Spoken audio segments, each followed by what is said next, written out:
Muy buenas tardes tengan en España y muy buenos días tengan en América. Es un gusto para mí estar hoy aquí esta tarde de Toledo, de España, iniciando nuestro congreso anual de LATE junto con Arco Europeo. Un placer verte, José Antonio. Hace tiempo que no nos hemos podido ver. Qué alegría. Igualmente a todos los colegas que se han conectado. Bueno, decirles que este año decidimos hacer un tema abierto. Esto nos permite precisamente poder plantearnos en qué estamos trabajando actualmente cada uno, cuáles son nuestros proyectos para el próximo año, puesto que estamos a 25 de noviembre y estamos ya cerrando el año. Yo creo que ha sido un año bastante fructífero para Lapsus de Toledo, España, y para todos los miembros que tenemos de nuestro equipo de trabajo. Hemos este año tenido la posibilidad de publicar el libro de bullying y de publicar el libro de cuentos infantiles. Creo que ha sido súper importante tener 2 libros anuales, haberlo publicado en un año, 2 libros. El próximo año tenemos planeado otros 2 libros, como todos lo saben. El libro de celos, que ya es un hecho, ya no es un proyecto.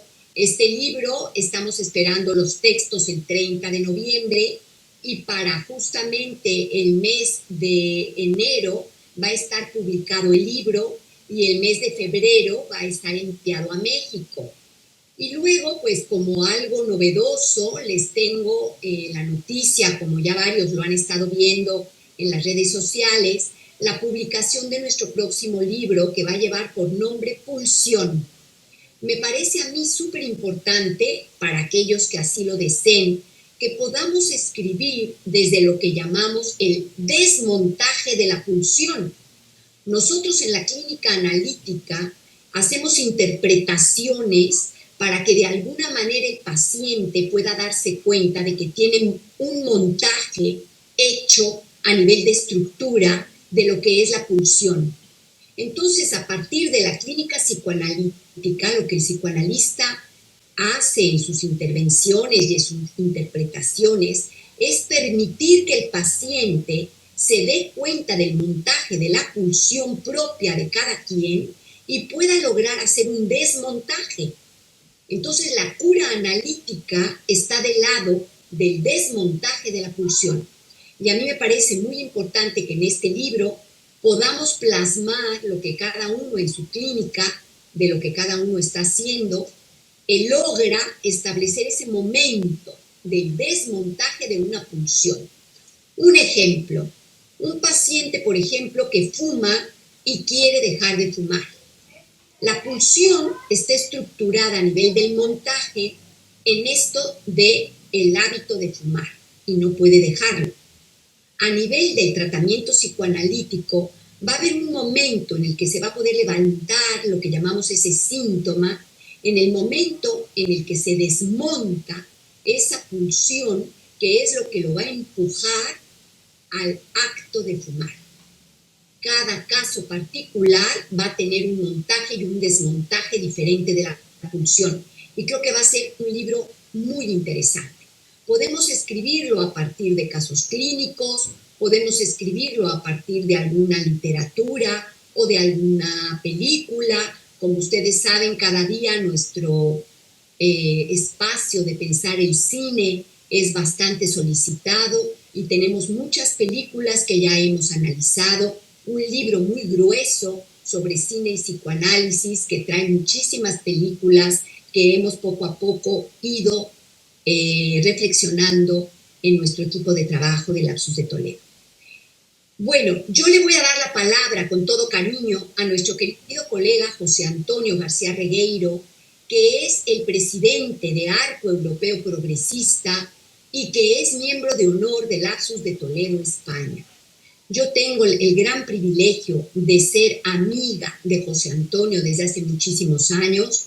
Trabajamos juntos en muchos proyectos, nos vemos constantemente en Madrid, hace tiempo que no, a ver si ya tenemos una comida por allá, y tenemos pues ese lazo laboral y al mismo tiempo lazo de amistad en donde estamos constantemente trabajando juntos y visualizando qué es lo que podemos ir creando como novedades dentro de nuestro campo de trabajo.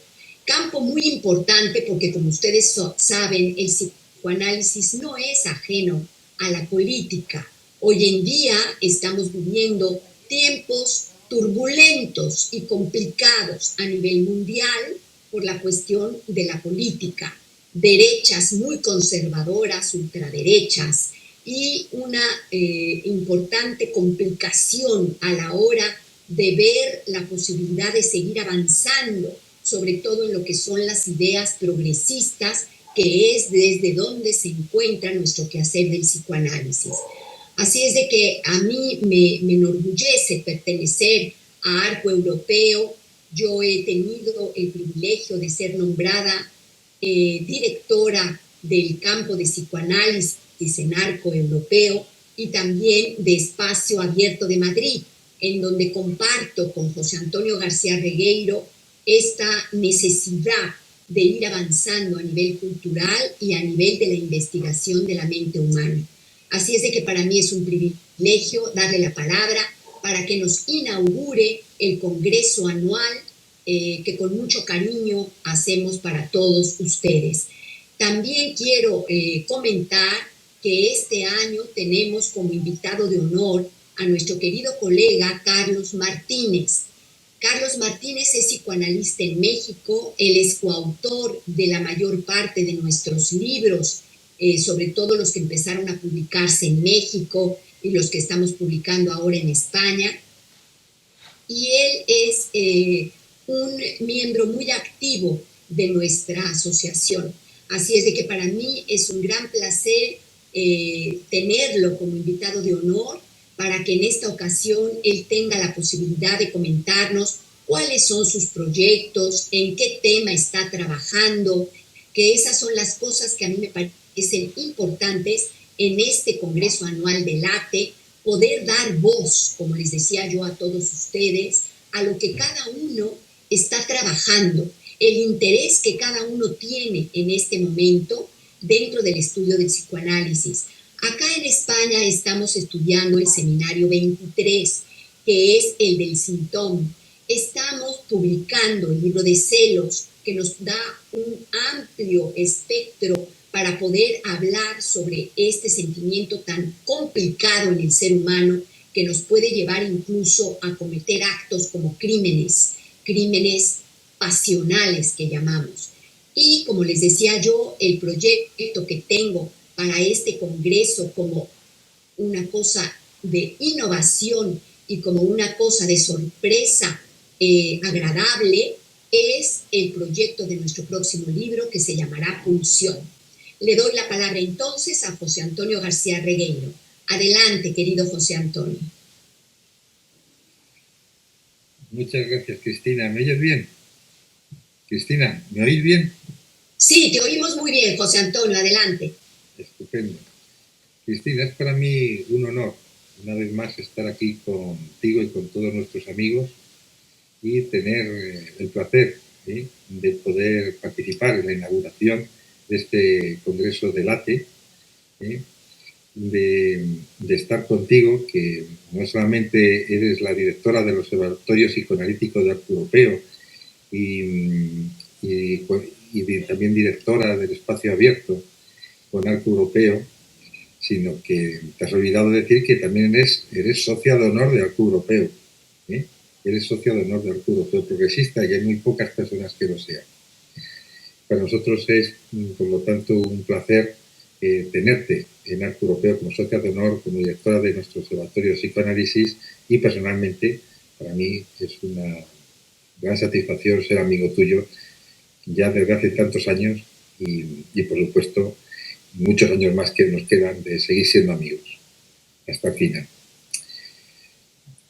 Yo quería referirme para participar, para contribuir a la inauguración de este congreso a las ideas de un poeta para mí muy especial, que a mí es personalmente el poeta que más me gusta, No digo que sea el mejor, porque evidentemente entre poetas, entre grandes poetas, no hay ni mejores ni peores, todos son geniales. Pero a mí sí es un poeta que siempre más me ha llenado su poesía, que de alguna manera lo más cercano a mí, que es Antonio Machado.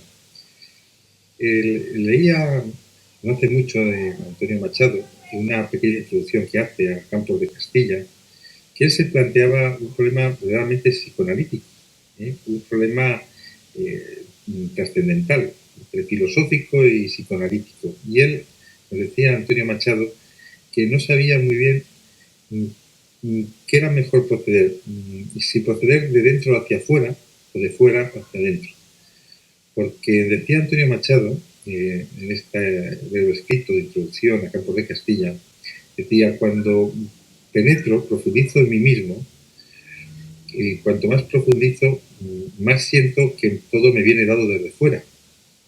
Pero cuando miro hacia afuera e intento profundizar en lo de fuera, más me parece que todo me viene de mí mismo, que todo lo creo yo, que nada existe fuera de mí.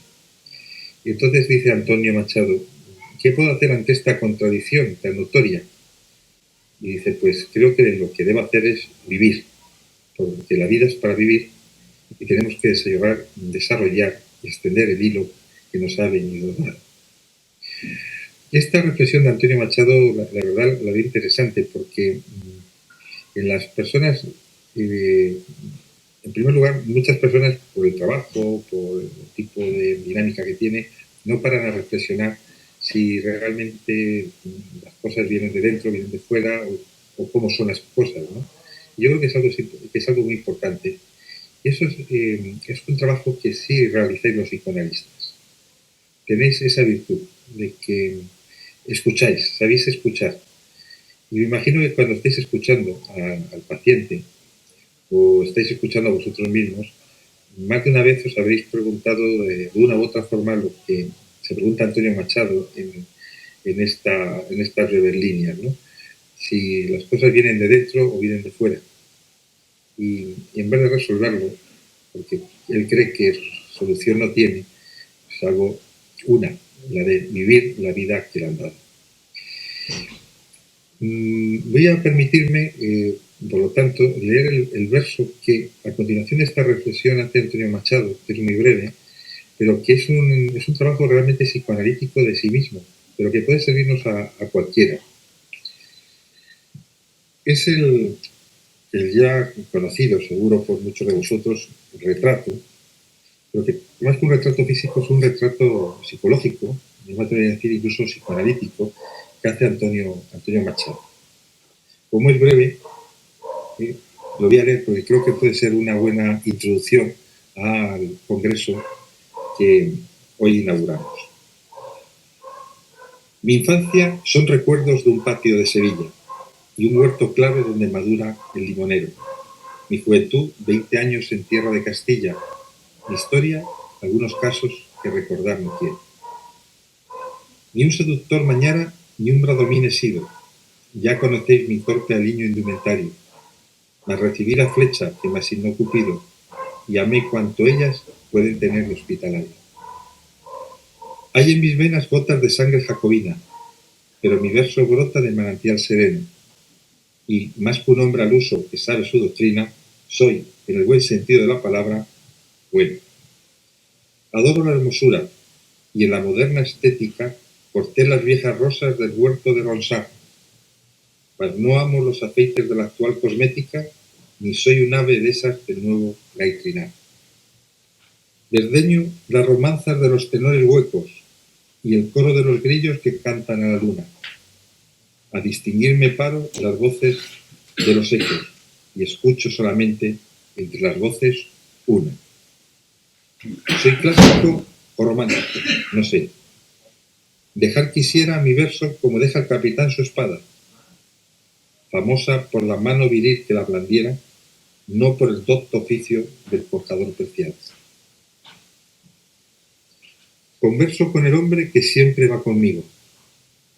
Quien habla solo espera hablar a Dios un día. Mi soliloquio es plática con este buen amigo, que me enseñó el secreto de la filantropía. y al cabo nada os debo. Debéisme cuanto he escrito, a mi trabajo acudo, con mi dinero pago, el traje que me cubre y la mansión que habito, el pan que me alimenta y el lecho en donde llago. Y cuando llegue el día del último viaje y esté a partir la nave que nunca ha de tornar, me encontraréis a bordo ligero de equipaje, casi desnudo, como los hijos de la mar. Este bonito poema de Antonio Machado creo que tiene un mensaje muy importante para cada uno de nosotros, para la vida humana, para cada uno de los seres, y creo que es uno de los mejores análisis psicológicos, psicoanalíticos que yo conozco, que profundiza en sí mismo Antonio Machado y que creo que de alguna manera profundiza en cada uno de nosotros. Solo me queda darte una vez más la enhorabuena, Cristina, y las gracias por haber pensado en mí para inaugurar este congreso. Para mí es un gran honor estar contigo, con todos los amigos del ATE y del ARSUS, y que también son amigos de Arco Europeo, de la cual tú eres parte muy importante como directora y como socia de honor de Arco Europeo. Nada más y muchas gracias, Cristina. Espero verte pronto.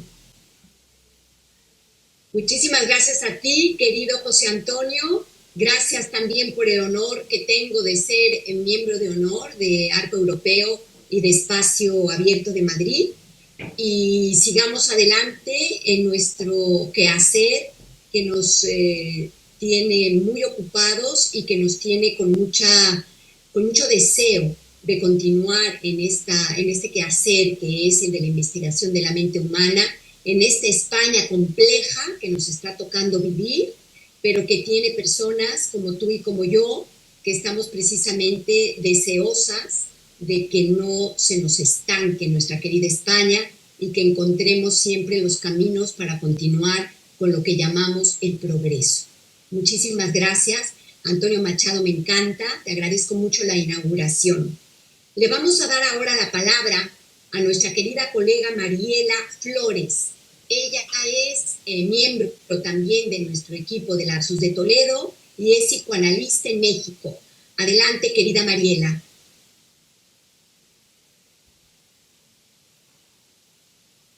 Hola a todos, muchas gracias, querida Cristina. Es un honor esta primera mesa. No, prácticamente lo que trabajando. Se te escucha entrecortado, querida Mariela, se te escucha entrecortado, no te escuchamos bien.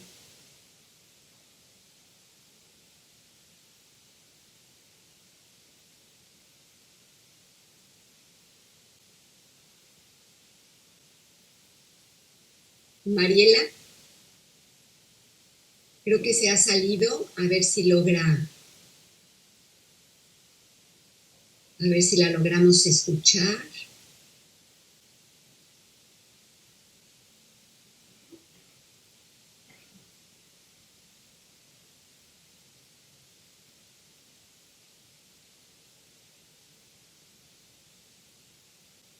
Hola, hola. Hola, a ver.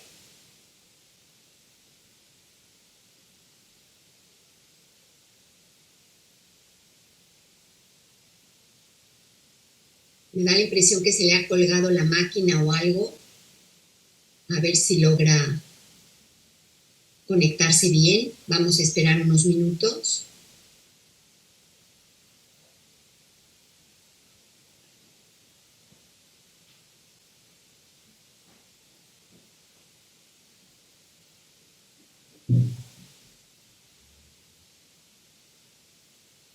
Bueno, le vamos a dar la palabra a Pilar Úcar, que es la que continúa después de Mariela Flores, en lo que Mariela se logra conectar.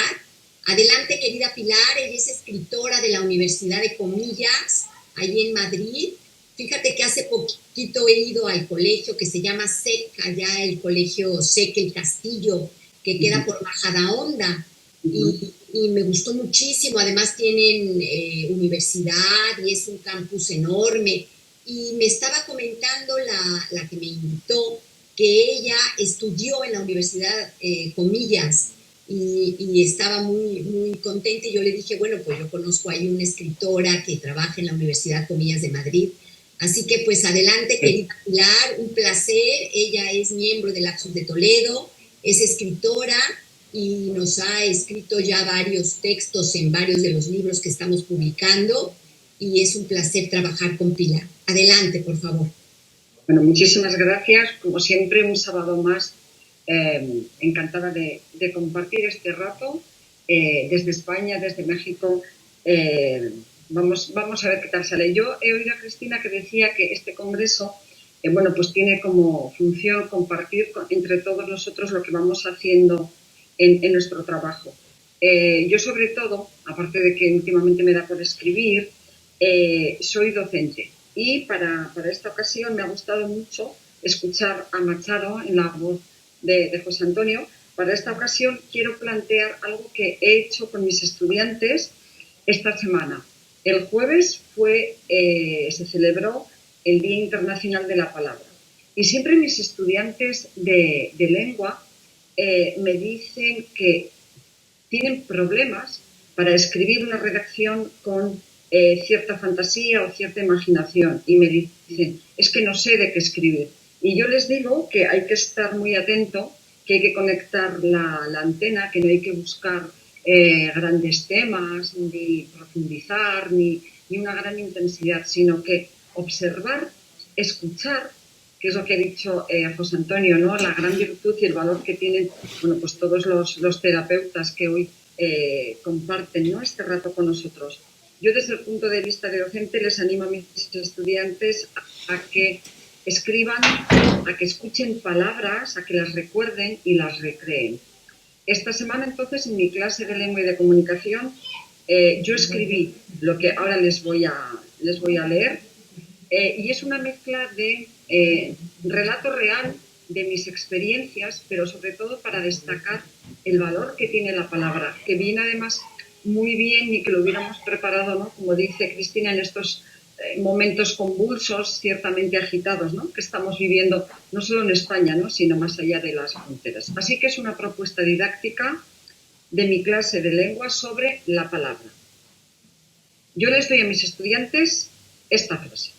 En el principio existía el verbo y a partir de ahí ellos van escribiendo y a partir de ahí yo les voy a leer lo que mis estudiantes escucharon de mí. Todo era una utopía. La noche se echaba encima y las conversaciones continuaban. Parecía que la luz no era impedimento para continuar en plena charla, sin tiempo. El instante se dilataba entre copas y palabras animadas. Compartíamos un espacio común en un jardín en Marwa, Camerún. Boko Haram, el grupo terrorista, estaba en la frontera de Nigeria amenazando. Un grupo de académicos, después de impartir sus correspondientes cursos a futuras generaciones de cameruneses ávidos de conocimientos, nos reunimos en un bar, al aire libre, alrededor de una mesa baja y con varias 33, la cerveza que se hizo elemento imbricador durante mi estancia en ese país. El paso de las horas se difuminaba solo controlado por la luz mortecina, pero la voz persistía, siempre las charlas, siempre la palabra. Quizás sea eso, cómo supone un puente entre gentes diversas y variopintas. Y les seguía diciendo yo a mis estudiantes mientras yo leía, y al principio fue el verbo. Son palabras del evangelista San Juan en la Biblia. Durante uno de mis viajes a La Habana, invitada a impartir un curso sobre redacción a traductores, me mezclé con personas oriundas de ese país que me hacían caer en la cuenta del hableteo inconmensurable, de la cantaleta que se oía a diestro y siniestro. Era verdad, la palabra se constituía en eslabón de diferentes. Aquí la cerveza de Camerún cedía al mojito y a todos nos hacía más locuaces, más dicharacheros. Nos gustaba hablar y hablar de todo. Los cubanos y los cameruneses arreglaban el mundo, su mundo hablando, buscando el esplendor en la hierba que canta el grupo Pink Martini, tal vez animando al regreso del campo, de la paz idílica, en una forma clásica de Beatus Ilet. Advertía en todos nosotros una mezcla de fantasía y realidad, magia, sueño, ilusiones y anhelos, igual que si estuviéramos bajo el baobab contando leyendas y cuentos de nuestra propia cultura, unas narraciones que configuraban nuestro ser y nuestro estar. Siempre la palabra, inspiradora y prometedora, tan potente con ese carácter fundacional. En el principio existía el verbo y el verbo estaba con Dios y el verbo era Dios, reza la cita bíblica. La palabra proferida, transmitida de generación en generación. Entonces, ¿qué somos capaces de hacer con las palabras? Prometemos, amenazamos y logramos dirigir la acción de nuestros interlocutores hacia comportamientos que nos benefician. Entonces, si usamos la palabra con violencia para amenazar, asustar o coartar a los demás, generamos situaciones de peligro o agresión en una sociedad cada vez más tecnificada y más digitalizada. ¿Dónde se quedan esas palabras expresadas con tanto ahínco, pasión y sentimiento en Marua o en La Habana?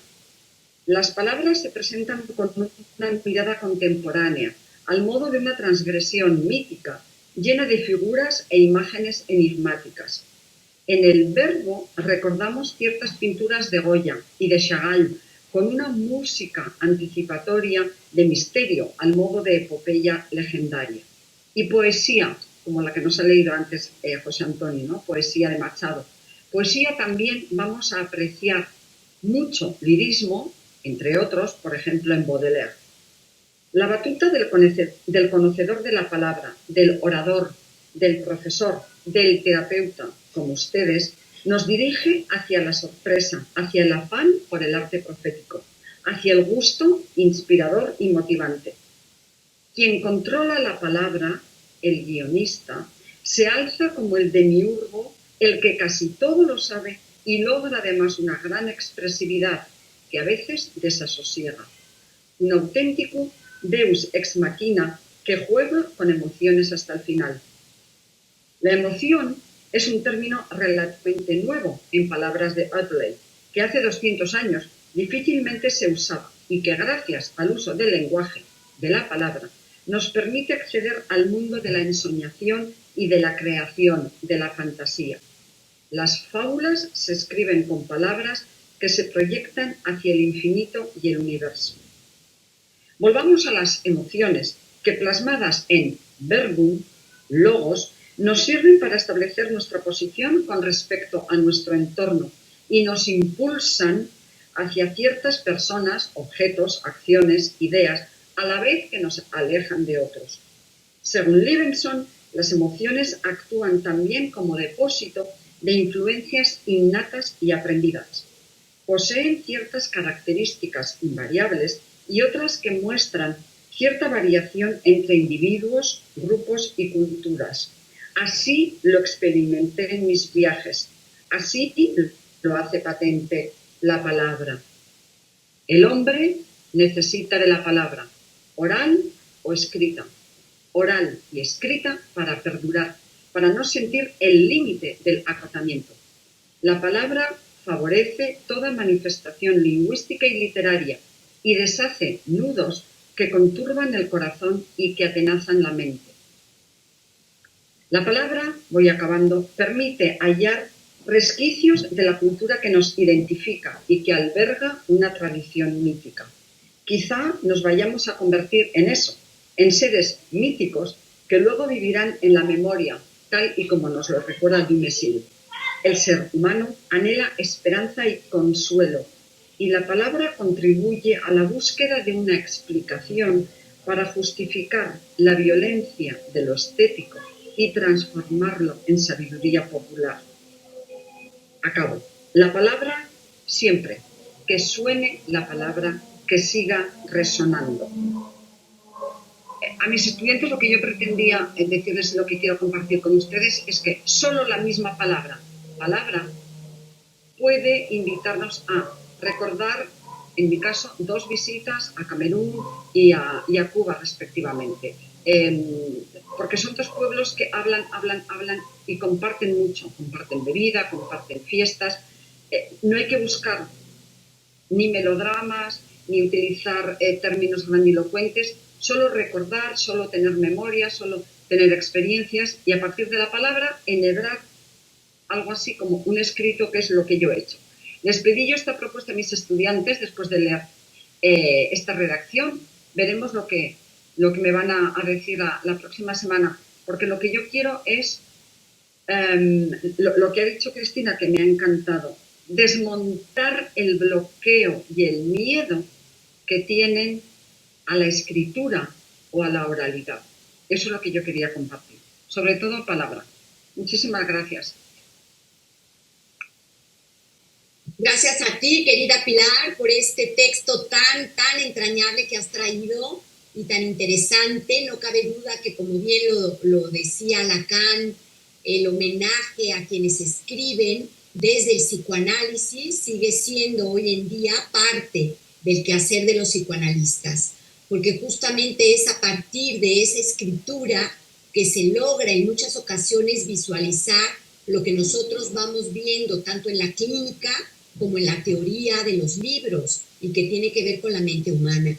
Precisamente es la palabra, como tú bien la traes aquí, como parte de algo que puede desentrañar la violencia de la estética, decías tú, como parte también de poder desbloquear ciertas problemáticas en algunos alumnos, y dentro de lo que hacemos nosotros, la palabra es la herramienta que utilizamos para poder hacer lo que yo comentaba en la inauguración sobre lo del desmontaje de la pulsión.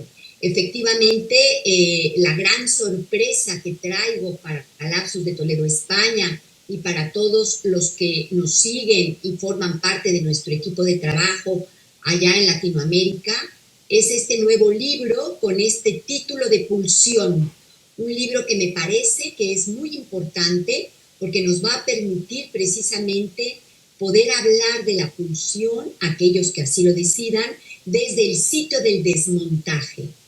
¿Cómo logramos desmontar la pulsión en la clínica analítica a través de las intervenciones del psicoanalista para que el paciente logre visualizar de qué manera está montada la pulsión en su caso particular? Porque es precisamente el desmontaje de la pulsión lo que nos va a permitir llevar la cura analítica, lo que llamamos la dirección de la cura. Le voy a dar ahora la palabra a Mariela Flores, a ver si ya logra ella hablar. No sé si está conectada. Mariela. Hola, sí. Sí, adelante, a ver si ya te escuchamos. Adelante, Mariela. Hola, gracias. Bueno, voy a hablar acerca del imperio del imaginario y la crisis simbólica, y en ese sentido, cuáles han sido sus consecuencias en la subjetividad de los cuerpos. Comienzo el escrito. En el reinado del imaginario, lo simbólico se pone en crisis, lo que a su vez da paso a la instauración de lo mismo. Y en lo mismo no hay posibilidad de movimiento, sino por el contrario, se trata de una suspensión del tiempo y se obtura la posibilidad de creación, instaurándose una forma mecanizada de la vida, lo que provoca que el sujeto se sienta cansado, pues el cansancio surge ante la ausencia de la falta que desde el psicoanálisis permite dar lugar al deseo y por lo tanto al movimiento. Pero al no haber lugar para la falta, la palabra tristeza viene del latín tristis y guarda relación con teatro, lo ofensivo y lo repulsivo, y tétricus, lo tétrico, mientras que otros autores indican que viene de consumir. Cierro cita. La tristeza entonces es producida por las cuestiones políticas, económicas, sociales y culturales que atraviesan los cuerpos al servir de carnada para el sistema. El hombre, sin darse cuenta, se insertó en una jornada laboral que no tiene principio ni fin, porque en lo virtual las dimensiones espacio-tiempo no operan, lo que ocasiona que el hombre se someta a la vez que se exige a sí mismo trabajar, llevándose de manera silenciosa hasta el extremo. De esta manera, el cansancio se manifiesta no como una forma para que el hombre le ponga límite al exceso en el que se encuentra consumido, sino como una respuesta ante su imposibilidad de dar más, de autoexigirse más y más, de no poder parar. La vida tan acelerada, sin sentido y explotada que lleva, pero en la que él no está muy expuesto. Luego en el 2000 señala el síndrome de ocupacional no pone de manifiesto en sí mismo agotado, sino más bien un alma agotada, quemada, donde el mandato y la provisión de la sociedad disciplinada ceden ante la responsabilidad propia y las iniciativas. En realidad, lo que oferta no es el exceso de responsabilidad iniciativa del rendimiento como nuevo trato de la sociedad, cierro cita. Lo que establece la tristeza, de acuerdo con la Real Academia Española, la tristeza se define como un sentimiento de dolor anímico. Por lo tanto, podremos decir que el cansancio se muestra hoy como un dolor. El poder requiere cuerpos tristes. El poder necesita tristeza porque así puede dominar. Cierro cita.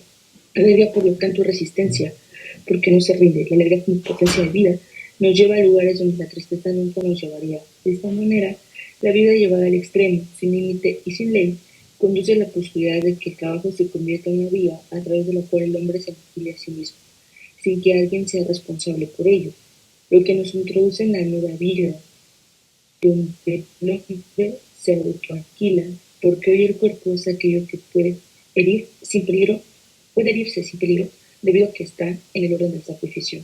La nueva vida se establece entonces como aquello que ahora rige la misma, pues el hombre va disolviéndose poco a poco al situarse como aquel que puede hacer todo a través de un aparato electrónico que puede controlar, cuando en realidad es él quien ha quedado controlado.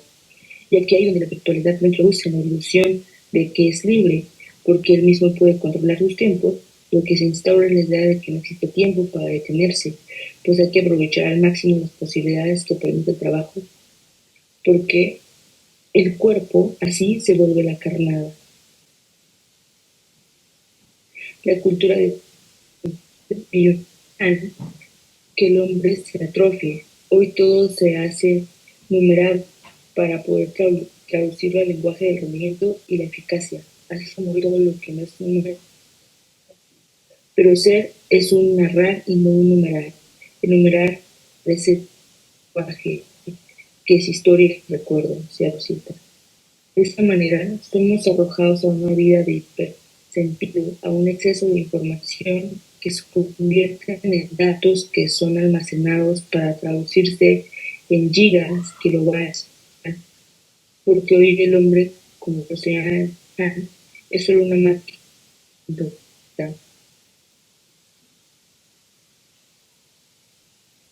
rendimiento y que termina quemado.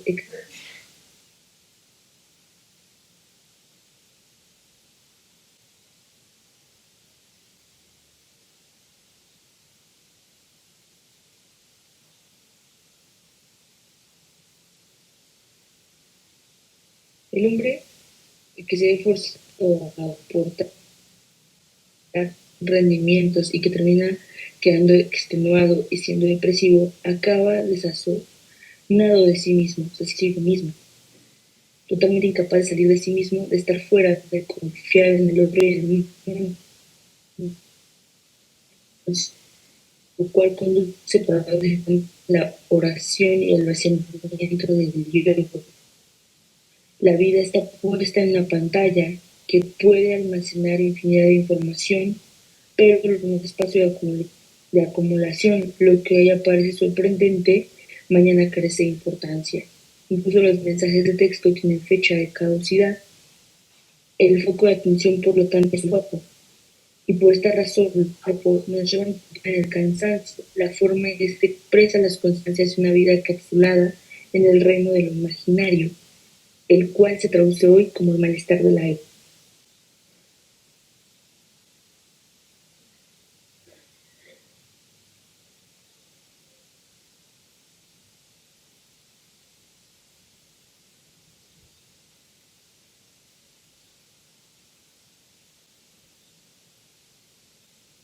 Se ha apagado el micrófono de Mariela y no le escuchamos nada, pero también es verdad que le hemos estado escuchando un poquito fragmentado. Yo creo que no tiene una buena red. Lo que sugiero es que después ella nos envíe su texto para los que tengan interés en leerlo, que nos lo mande por WhatsApp, y de esa manera pues nos vamos a enterar, porque creo que es un texto muy interesante, que lo que yo he alcanzado a escuchar pues nos está hablando del exceso del sinsentido, del exceso de la información que hay hoy en día con las redes sociales, con la tecnología, y un poco pues cuál es la posición del sujeto ante esto. Lamentablemente no la hemos podido escuchar bien, la conexión ha sido muy fallida, pero lo que sugiero es eso, que ella nos envíe un texto por WhatsApp para las personas que tengan interés en escuchar la intervención de Mariela. Le agradecemos muchísimo y voy a darle ahora la palabra a nuestra querida colega Adriana Barona. Adriana Barona es la representante legal del ATE. Ella trabaja en París, ella es de origen colombiano, como ya saben todos ustedes, y es un gran placer para mí darle la palabra, además de decir de que muy pronto vamos a tener la gran suerte de vernos personalmente, porque como ya todos saben, este próximo jueves 30 de noviembre nos vamos a ver aquí en Toledo con algunos colegas mexicanos que han viajado a España. Y entre estos colegas, pues vendrá también Adriana Barona desde París. Así es de que desde acá, desde Toledo, les estaremos enviando a todos los colegas nuestros abrazos y nuestro cariño, y a comentarles pues cómo nos va en esta presentación del libro de cuentos infantiles. Adelante, querida Adriana Barona.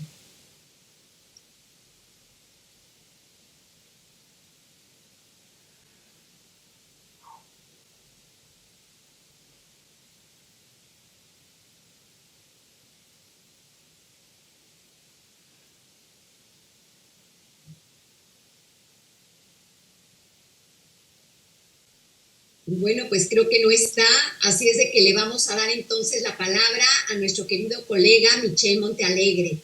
Michel Montealegre es psicoanalista en México. Él es coautor de varios de los libros que hemos estado publicando, tanto en México como acá en España. Yo estoy sinceramente muy triste de que no ha podido terminar el texto para el libro de Celos, porque a mí me encanta poder leer a Michel. Espero que en el libro de Pulsión, que es el siguiente proyecto, podamos contar con su participación. Y bueno, yo le doy la bienvenida, un gran placer tenerlo con nosotros. Adelante, querido Michel. Hola Cristina, hola a todos. Muchísimas gracias por la invitación, por estas palabras, que sí, junto con el texto de Mariela, pues apenas estaba trabajando algo del cansancio, y bueno, eso implicó varias cosas ahí para la escritura, y pues fue difícil el poder determinar qué es lo que les iba a compartir el día de hoy, porque pues ando ahí trabajando varias cosas. He estado escribiendo también desde varias aristas, pero lo último que estuve trabajando y que ya concluí de escribir fue acerca de cómo pensar la formación del analista, pero agregando algo más a lo que se ha mencionado sobre el análisis, la supervisión, evidentemente los pacientes. Yo agrego otra que es a través de la escritura, que tiene pues mucho que ver con lo que decía hace rato Pilar en relación a la palabra. Y bueno, les platico, no es un texto como tal, o sea, no es que se los vaya a leer, sino más bien contarles qué es lo que estoy pensando. Principalmente es la escritura para devenir analista, solamente que pues habría que pensar qué tipo de escritura. Yo pienso en dos formas de escritura. Una que sería una que produce un texto de psicoanálisis, y otro que es un texto psicoanalítico. El texto de psicoanálisis pues está más que nada hecho a partir de un saber previo y se habla sobre algún tema en específico y tiene pues cierta estructura, etcétera. El texto psicoanalítico está más que nada relacionado a lo que sucede en un análisis, es decir, pues a una especie de asociación libre. Y comparo mucho lo que pasa o lo que pasaba con Kafka, por ejemplo, que se sabe por unas cartas que no tiene mucho que los publicaron, que él se desvelaba mucho, que tenía insomnio y le costaba mucho trabajo dormir, y entonces él se ponía a escribir.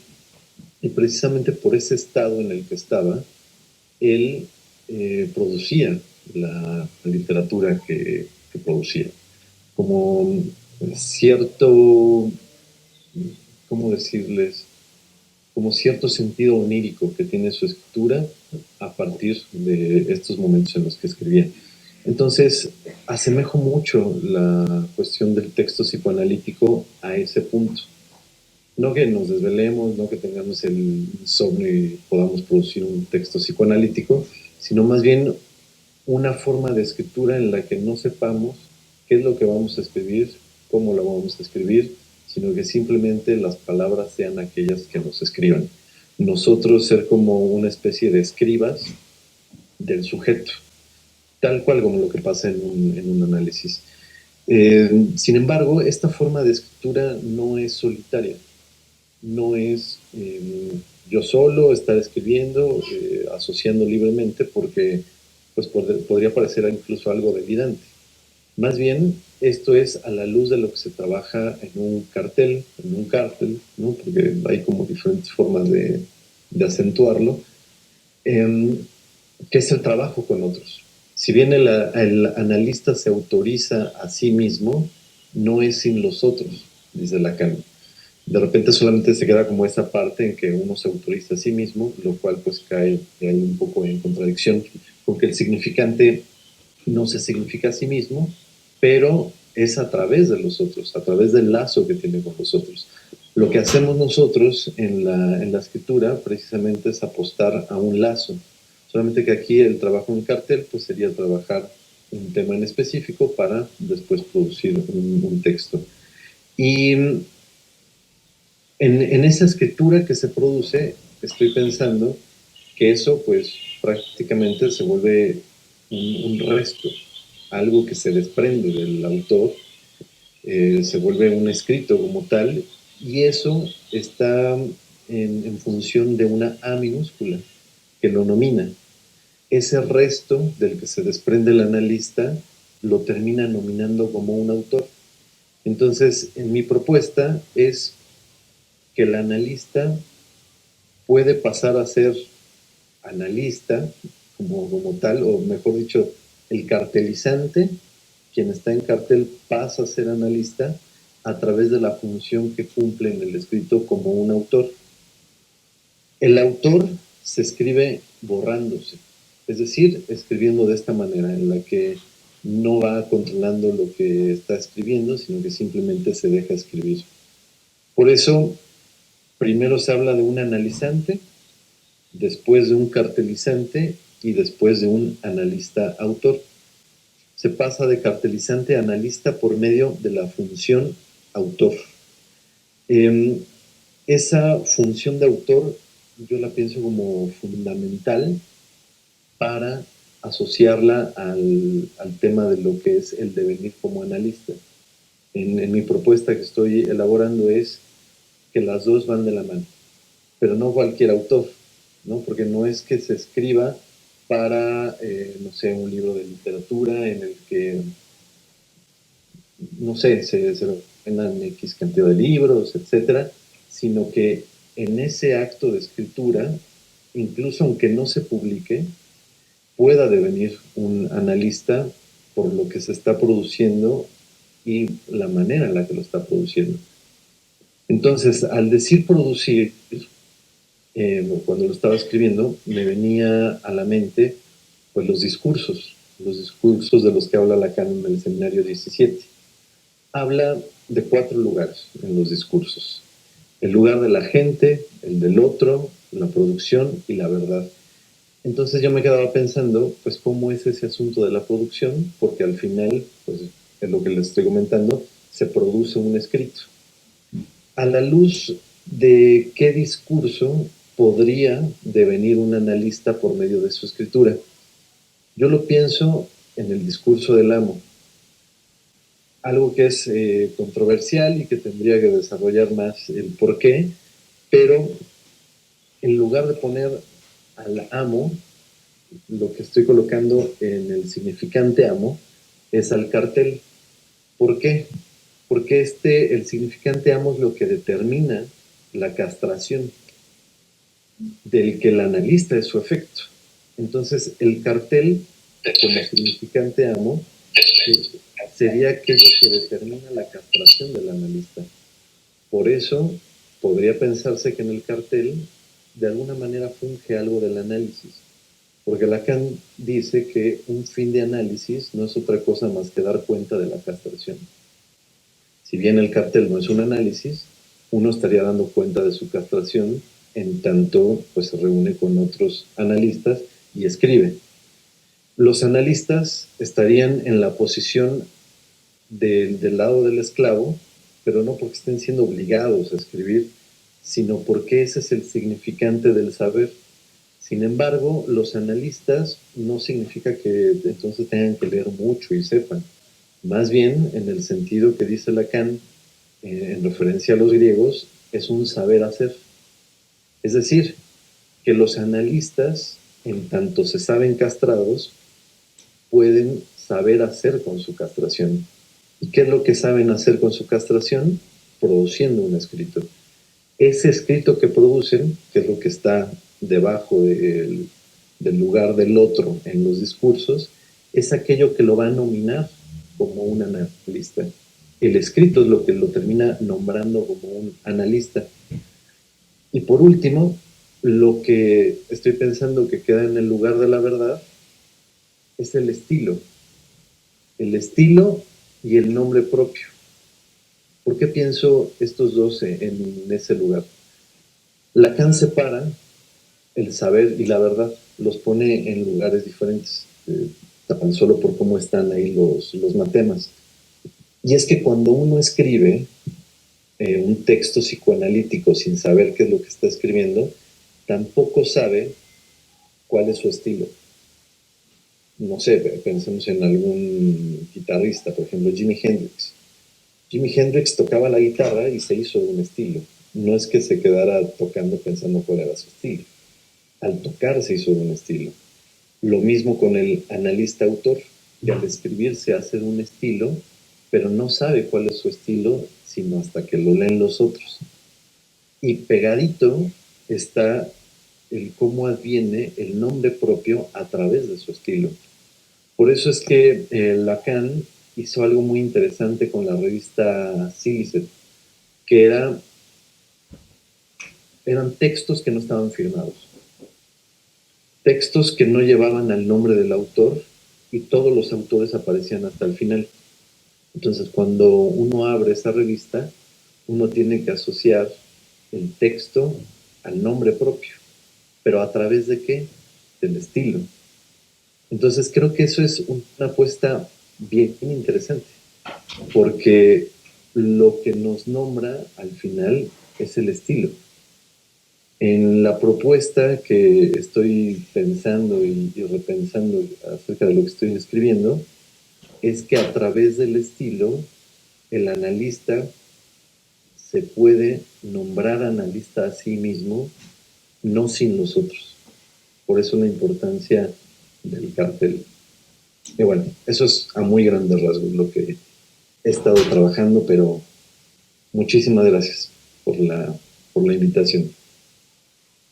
Muchísimas gracias a ti, querido Michel, por este interesante texto hablado que nos traes, esta propuesta tuya sobre lo que está ocurriendo en este trabajo del cártel que realizas. Yo creo que es muy interesante todo lo que estás planteando. A mí acá en España se me planteó, como yo les he comentado en algún momento, la idea de poder crear como producción de un cártel algo distinto a lo que fuera una escritura. Y entonces lo que hicimos fueron los monólogos femeninos y le llamamos las voces de la violencia. Y creo que hay algo del orden precisamente como de la autorización, que es lo que estás tú planteando aquí, la autorización del lugar de la función del analista en este sitio en donde un analizante en un momento dado, después de un recorrido analítico, puede ocupar el lugar de la función del analista.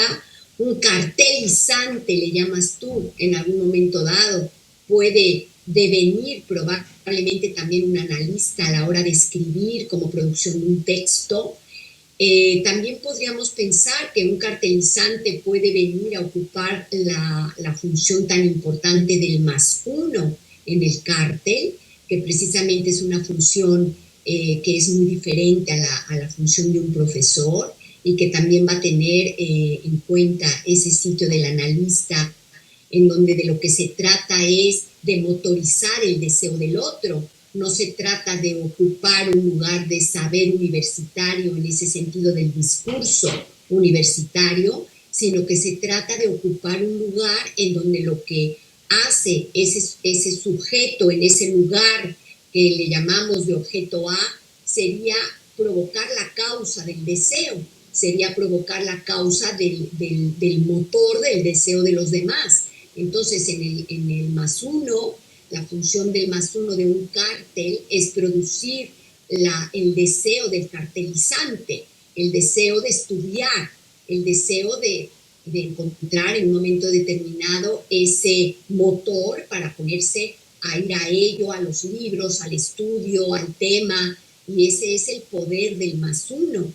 Y de alguna manera viene siendo también el poder de un analista. Hay un gran poder en el analista, en esa función, porque es precisamente lo que motoriza a que el sujeto venga a análisis y vuelva a venir después de una sesión terminada y otra sesión y otra sesión. Hay algo allí del orden de la transferencia y de la función del analista que va a causar el deseo para que el paciente siga viniendo a su recorrido analítico. Entonces, en este campo que tú hablas de escribir y de colocarte como autor en un escrito, yo creo que hay algo muy interesante con lo que hacemos en España, que no nada más lo escribimos, sino que además lo interpretamos. Y entonces el monólogo femenino va a venir a ser algo que va a consolidar algo del orden de una autorización, no solamente para escribir, sino para colocarte enfrente de un público que te va a escuchar la voz a nivel de la función invocante y te va a escuchar lo que en el estilo propio de cada quien se va a exponer, algo precisamente del orden del estilo y del lugar de la autorización a sí mismo.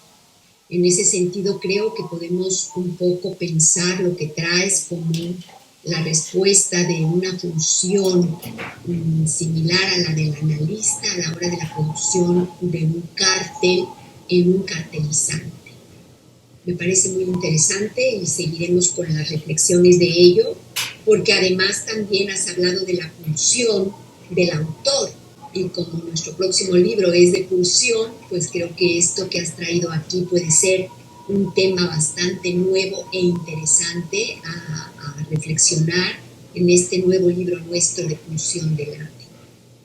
Bueno, de todas maneras tenemos tiempo porque los textos se entregan hasta el 30 de junio, así que tenemos más de 6 meses para poder escribir ese texto.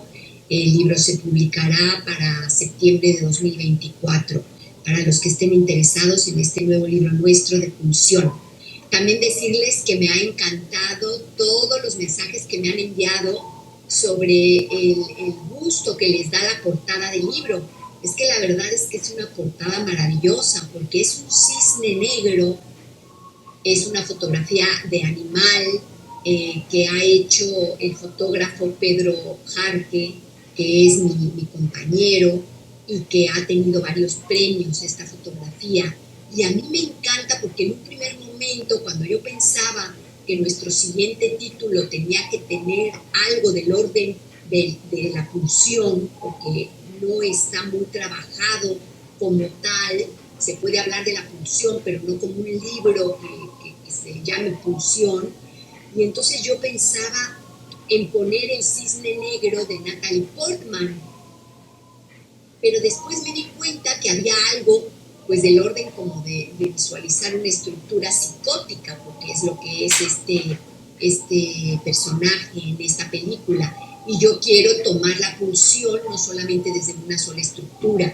Entonces pensé que un animal que fuera algo que evocara este cisne negro, pero sin ser el personaje de Natalie Portman, nos permitía pues poder justamente darle esa dualidad a nuestra pulsión. Y como la pulsión, vamos a decir, oscura, es el lado que vienen los analizantes a tratar un poco de resolver, entonces tiene esta pequeña luz en el ala blanca que le da ese como reflejo blanco en donde entra la luz, y que nos evoca la pulsión de vida, nos evoca Eros, pero como que más oscuridad, como más esta pulsión de destrucción y de autodestrucción, que es pues lo que más bien viene un paciente a tratar en un tratamiento analítico.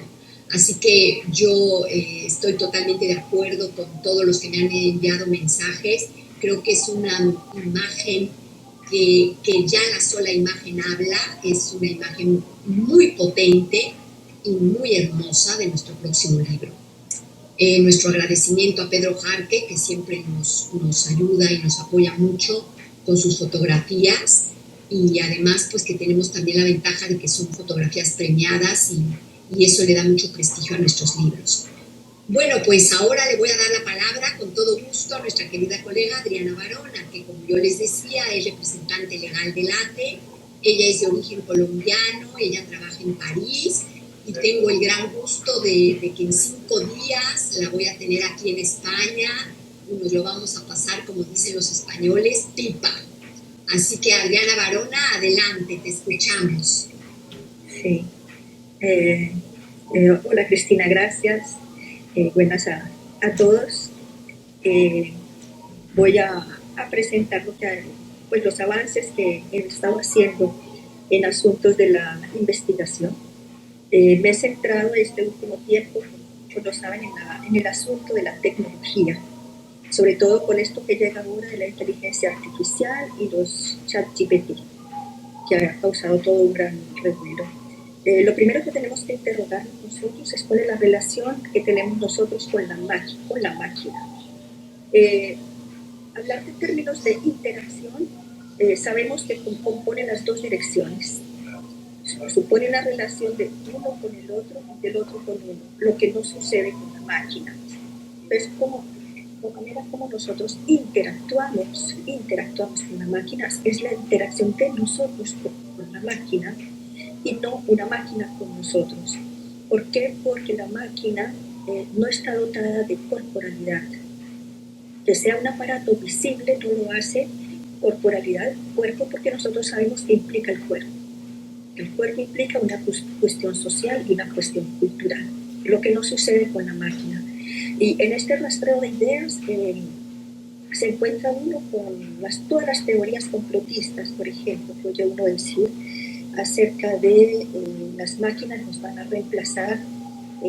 Con el ChatGPT, por ejemplo, los educadores brincaron mucho diciendo que ahora son los GPT los que van a hacer las tareas. Si algunos han intentado, por ejemplo, instalar el GPT en el computador y hacerle preguntas, compóngame una poesía donde tenga estas palabras, hace poesías bíblicas. Pero detrás de esa máquina hay un humano que la programa. Y ese humano le pone a la máquina todos sus fantasmas y todas sus fantasías, digamos, la coloca en la máquina. Se hizo la experiencia en muchos países de decirle a la máquina, mujeres, que le preguntan a la máquina, dígame qué carrera puedo estudiar. Y el GPT le decía, ¿cómo te llamas? Y allí sabía que era una mujer y le daban opciones de estudiar carreras que están vinculadas a las mujeres. Por ejemplo, hotelería y turismo, la psicología infantil, aprendizaje, cosas que estaban destinadas. Por lo tanto, el programa, la máquina no es la que responde, quien responde es el programador que está detrás de allí, que le da las instrucciones. Esas instrucciones tienen que ver con lo que él concibe como sujeto. Por lo tanto, la máquina, cuando hablamos de ella, no debemos dotarla de humanidad. La máquina tampoco tiene algo que se llama la intencionalidad. Los únicos que tenemos la intencionalidad somos los humanos. Entonces, una máquina está destinada a los robots, pueden ejecutar ciertos programas porque están hechos para cumplir una cierta orden a partir de los sistemas codificados, pero no poseen intencionalidad. La intencionalidad es básicamente de los humanos. ¿Cómo va a evolucionar este mundo de las interacciones en el futuro con las diferentes aplicaciones de discusión, por ejemplo, como GPT? ¿En qué nos va a modificar eso y en qué va a afectar el mundo de los niños? Cuando le pregunta el niño al robot, cuéntame una historia de un pato. Es una historia que es completamente ligada al asunto del creador y al asunto de cuestiones culturales. Nosotros tenemos relaciones emocionales con esos objetos tecnológicos y con la inteligencia artificial. Somos nosotros quienes le otorgamos afecto a la máquina o al aparato. Vemos nosotros cómo la gente acaricia su celular, cómo la gente le coloca objetos para decorar el celular. No es para hacerlo más bello, es un objeto que guarda la vida del sujeto y por lo tanto es digno de ser cuidado y de ser decorado. Por lo tanto, somos nosotros que le colocamos objetos, le colocamos pasiones al objeto. Y esa es la interacción que nosotros tenemos con la máquina, pero no al sentido contrario. Muchos psicólogos no se hacen la pregunta, psicólogos, psicoanalistas, antropólogos, sociólogos, sobre nuestra relación con las máquinas y cómo ellas han cambiado nuestras relaciones humanas y la manera de interactuar. La idea general es que las máquinas van a invadir o van a descerebrarlos. Piensa la mayoría de la gente en algunas encuestas, están destinadas a manipularlos, que entra dentro de todas las teorías complotistas que ustedes ven, por ejemplo, que entre más datos metemos, más datos van a recoger sobre nosotros en una especie de espionaje. ¿Cómo han hecho emerger estas teorías complotistas para seguirnos, para rastrearnos? Ellas nos llevan a la catástrofe, anuncian algunos. La máquina, esta interacción, porque no posee una corporalidad, ni siquiera posee un tipo de interacción. Eso nos invita también a pensar en la cuestión de las neurociencias. Antes en las neurociencias se hablaba, por ejemplo, de la implantación de las prótesis para evitar los miembros fantasmas. Hoy sabemos más adelante con la introducción de los implantes cerebrales va a existir una fusión entre la máquina, entre el implante y el humano, en donde esa máquina o ese implante va a venir a ser una parte que complementa la subjetividad del humano y no va a ser un objeto completamente independiente a la corporalidad del sujeto. La máquina entonces, o este dispositivo que se instala en el cerebro, entra a ser una parte de un componente del individuo. Por lo tanto, se va a producir una fusión entre el hombre y el implante.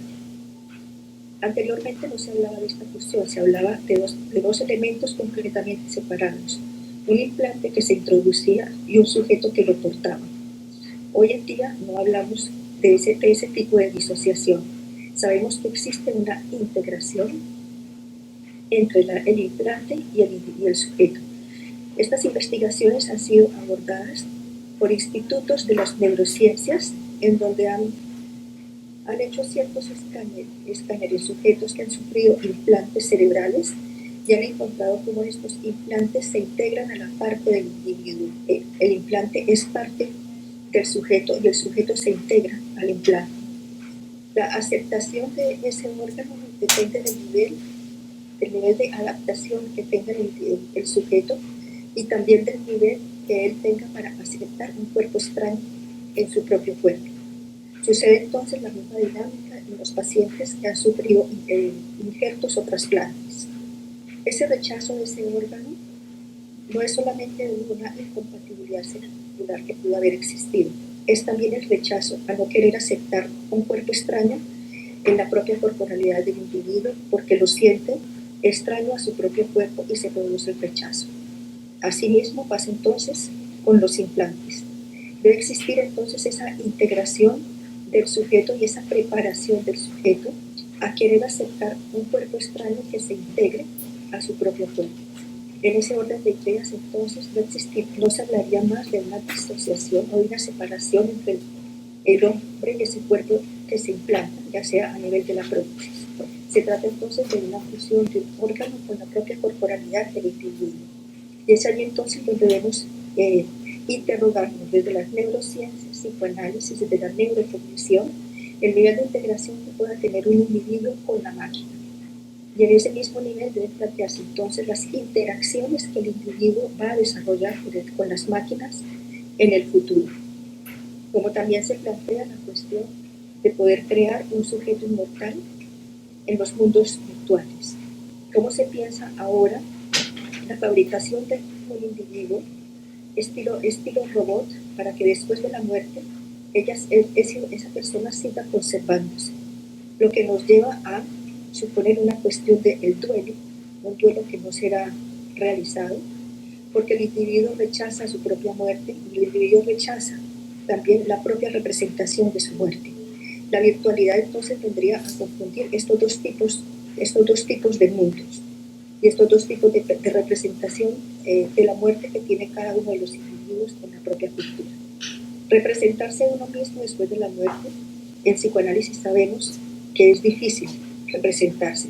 Sin embargo, el mundo virtual nos permite, aún después de la vida, crear otro individuo que permita seguir sobreviviendo en la virtualidad para poder acompañar a los seres que quedan viviendo. Nos coloca entonces en este dilema de que la muerte para el sujeto es inaceptable, es inconcebible, y el mundo numérico y la virtualidad va a venir a suplantar esa difícil aceptación que tiene el individuo de representarse su propia muerte y de desaparecer.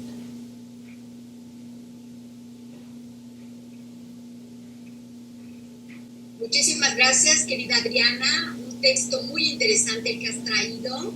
Hay varios colegas que me han estado escribiendo que tu texto es muy interesante porque creo que efectivamente tenemos que darnos un tiempo en esta primera mesa a la hora de los comentarios, porque sí que nos abre muchísimo la posibilidad de visualizar todo lo que tú has venido trayendo sobre todo yo me quedo con esta parte que tanto se habla del complot hacia las máquinas y cómo efectivamente el sujeto tiene, como tú bien has dicho, una posición ante las máquinas que es desde el sujeto hacia ellas, y este cuidado porque está guardando efectivamente nuestra vida. También hay que decir que yo me he encontrado con varios analizantes preocupados a la hora que les piratean las cuentas o les piratean los móviles, y es una cosa tremenda, y que también tiene que ver pues con esa como angustia de saber que de pronto te pueden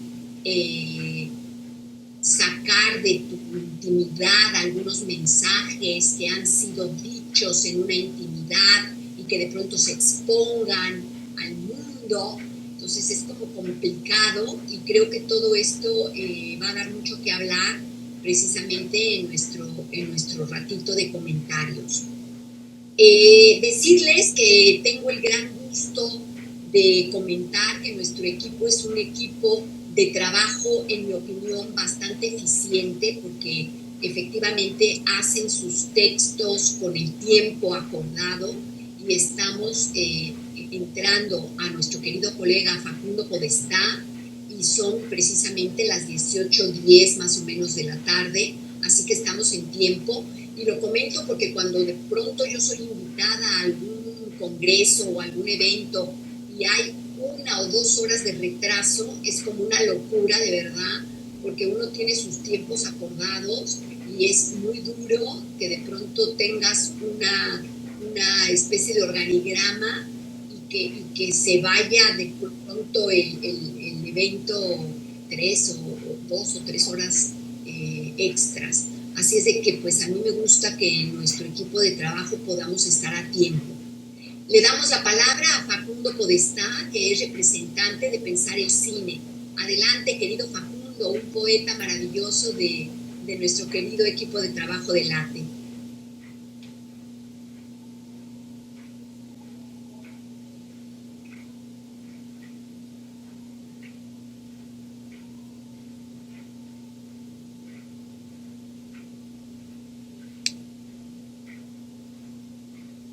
Yo no lo escucho, no sé si Facundo esté por ahí.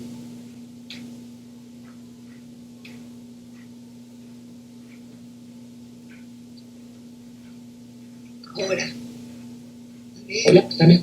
Hola, Facundo, adelante. Entre tanto,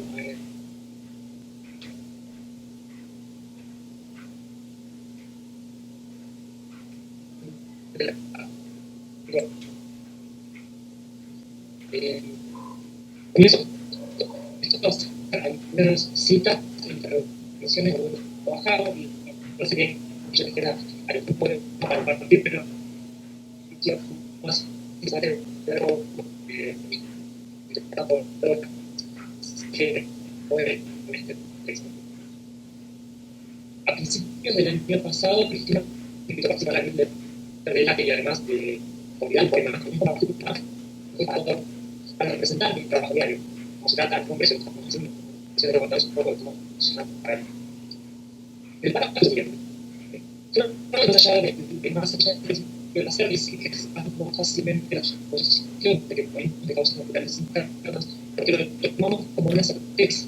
O sea, que hecho me creencia que los poetas cosas. Me pregunto si no es una poesía interna. Entonces decía, Facundo, querido, no se te escucha bien, se te escucha entrecortado. No sé si se pueda mejorar el audio porque no estamos pudiendo comprender.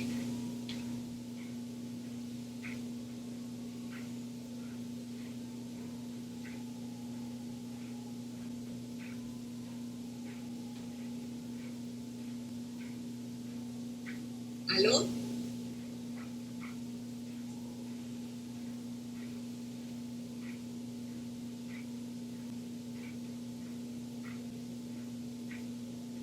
Sigue en la sesión, pero no marca su micrófono. Yo creo que debe ser su red. A ver, creo que se está conectando porque me ha pedido ahorita que lo admita desde otro. Yo creo que ahora ya va a poder con 2. A ver, tengamos un poquito de paciencia. Creo que se va a poder.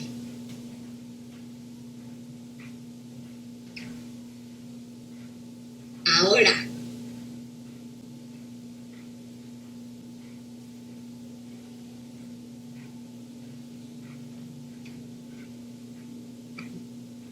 ¿Se escucha bien? Sí, ahora sí te escuchamos bien. Gracias, querido Facundo. Mil perdones, no sé qué le pasó a la computadora, siempre me conecto desde la compu y anda bien. Ahora me conecté desde el teléfono. Comienzo de nuevo con el texto, perdón. A principios del año pasado, Cristina me invitó a participar de la newsletter de Late y además de convidar un poema, también compartí un párrafo que fue disparador para representar mi trabajo diario. Como se trata en este congreso de lo que estamos haciendo, me pareció adecuado contarles cómo funciona para mí. El párrafo es el siguiente. Freud, más allá del principio del placer, dice que aceptamos más fácilmente la suposición de que morimos de causas naturales internas porque lo tomamos como una certeza y que esta es una creencia que los poetas refuerzan. Me pregunto si no es la poesía una causa natural interna. Ya decía Lord Byron de su libro Horas de Ocio, escribí para vaciarme la cabeza, para no volverme loco. Esto pareciera el efecto de la expresión artística. La poesía, el arte, nos rescata de la vida en vida. Si nos constituimos a partir del lenguaje, si enfermamos de palabras, ¿no es acaso posible morir de poesía? Lo más lindo que me pasó con este texto cuando salió la revista fue que luego me llegaron algunos mensajes preguntando que dónde se conseguía el artículo, y el artículo en realidad era solamente el párrafo, que fue una pregunta que me surgió a partir de su poema. Pero sí me hizo ponerme a trabajar en esta línea, justamente en lo que seguí trabajando yo.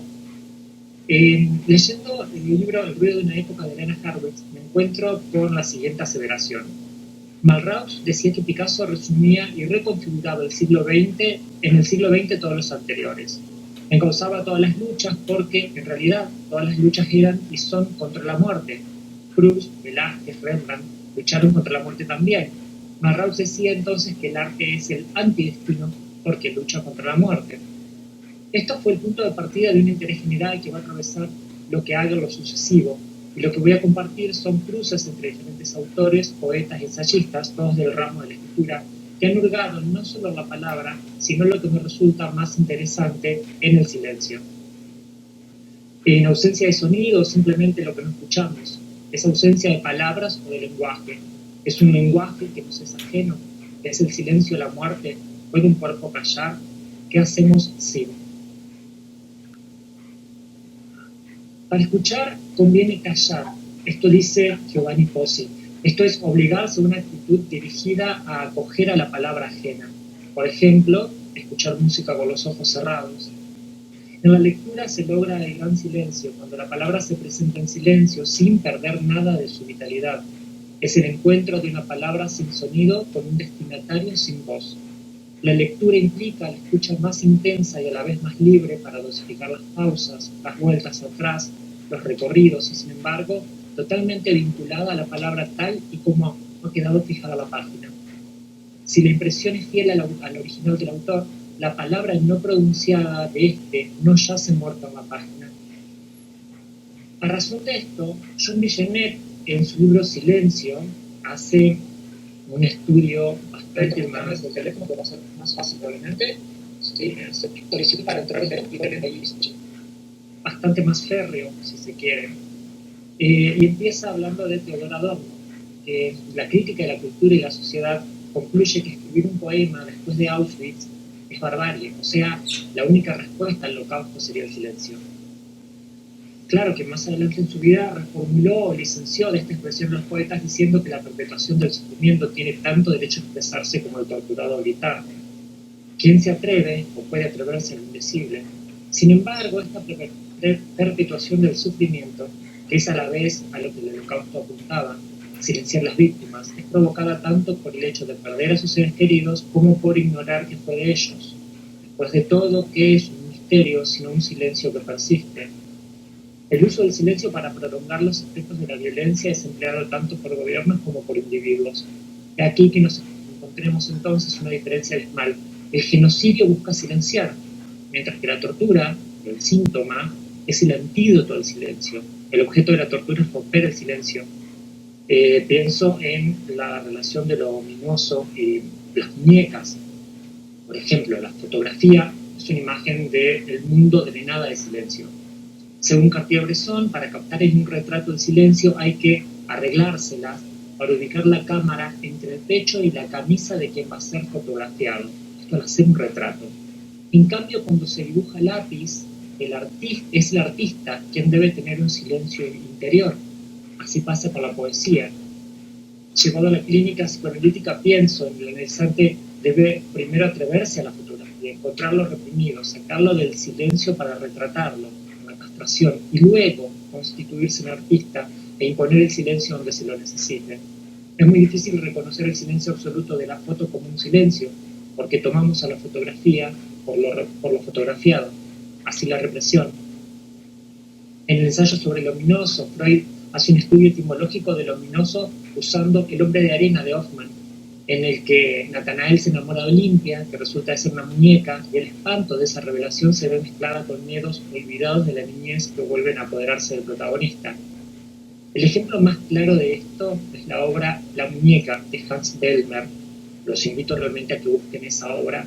Es una serie de fotografías que el artista polaco tomó de sus esculturas y publicó en 1934 y en otras obras similares de la misma época.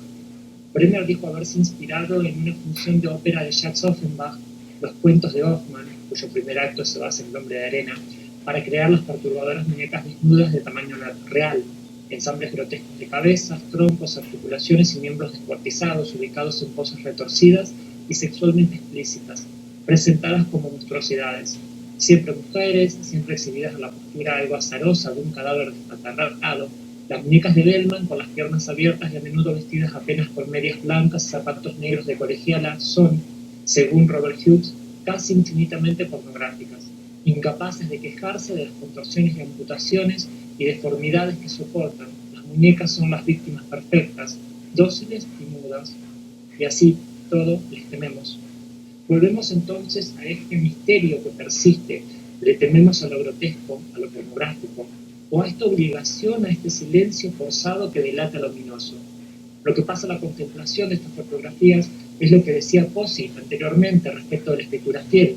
La fotografía dice, y eso que dice no está muerto en la página. En un ensayo completamente diferente, Eugenia Almeida afirma que se escribe con el cuerpo, no se trata de una actividad mental. Se escribe con la espalda, las manos, los ojos, la nuca, las piernas. Cada vez que hay escritura es un cuerpo el que escribe. En este sentido podemos relacionar directamente el silencio con la muerte. A la vez, una voluntad, quizás un gesto de amor, el último gesto de amor de quien reconoce el deseo de retirarse del lenguaje y se resiste a entregarse a ese deseo. Creo que acá podemos contestar un poco de lo que se puede tomar como deseo dentro del lenguaje cotidiano, o lo que tomamos en psicoanálisis como deseo, y lo que tomamos como pulsión. Esto porque escribir tiene que ver con el deseo, pero no lo implica al momento de continuar escribiendo. Otro modo de nombrar un desfiladero es la palabra garganta, ahí donde bulle lo que está por decirse, lo que puede llegar a la voz o a la letra. Entonces, una vez que se abren los ojos, se reconoce que uno está en medio del desfiladero, solo, sin ver que hay más allá, impulsado, o sea, atravesado por la pulsión, por lo que se presenta. Entonces, la escritura deja su lazo con el deseo. Ahora está en el orden natural de los cuerpos, el movimiento. Por ejemplo, Eugenia escribe en este libro, al que llama Inundación, el lenguaje secreto del que estamos hechos, en un texto llamado que, entre otras cosas, cuando murió su madre en 1989, vio que el ataúd estaba rayado y no vio otras cosas. A mitad del ensayo, luego de las liberaciones del cuerpo, la escritura, suelta casi inconscientemente la siguiente frase: cuando un fantasma habla, habla por cualquier boca, no hay forma de no oírlo. Para finalizar su exposición, o lo que completa este texto, en el apartado llamado Silencio, afirma: no nos pertenecen ni las palabras ni los silencios, nos atraviesan. Cuenta Almeida que en 2003 consultó a una psicoanalista porque no podía escribir. Bastó un solo encuentro para que se diera cuenta de que la imposibilidad de escribir no era el problema, era la señal de alarma. Comenta finalmente que sintió que la escritura tuvo un gesto amoroso con ella, que se retiró para que pudiera pedir ayuda. Cuando lo hizo, volvió. Para finalizar, cierro con una frase de Picasso que me gusta mucho y que exige a mi escritura poética un paso más por sobre lo que es. Y eso me lleva a trabajar siempre. Y dice así: no me importa pintar el árbol que existe, quiero pintar el árbol que veo. Muchas gracias.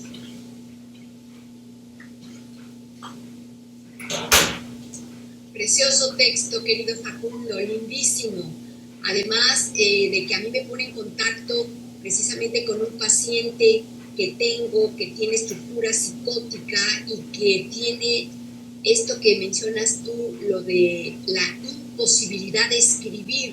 Entonces, esto que tú justamente decías, que no era una imposibilidad de escribir, sino la señal de alarma.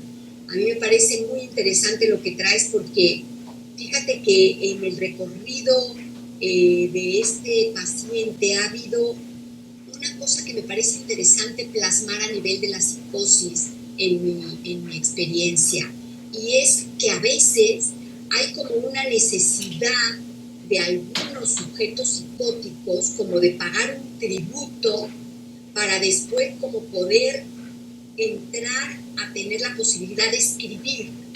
Entonces es como que tuviera que pagar un tributo, algo así, como que el síntoma del psicótico para poder estabilizarse y que la escritura no desencadene la psicosis, que eso sería la señal de alarma. pues obviamente cuando alguien está escribiendo y de pronto ese contacto con la palabra, en lugar de estabilizar, lo puede llevar al desencadenamiento. Era lo que decía Rimbaud, tú como poeta lo sabes, hay algunos poetas que escriben y digamos la escritura les salva, pero hay algunos otros poetas y escritores que la escritura los hunde, los mata, entonces tienen que dejarlo.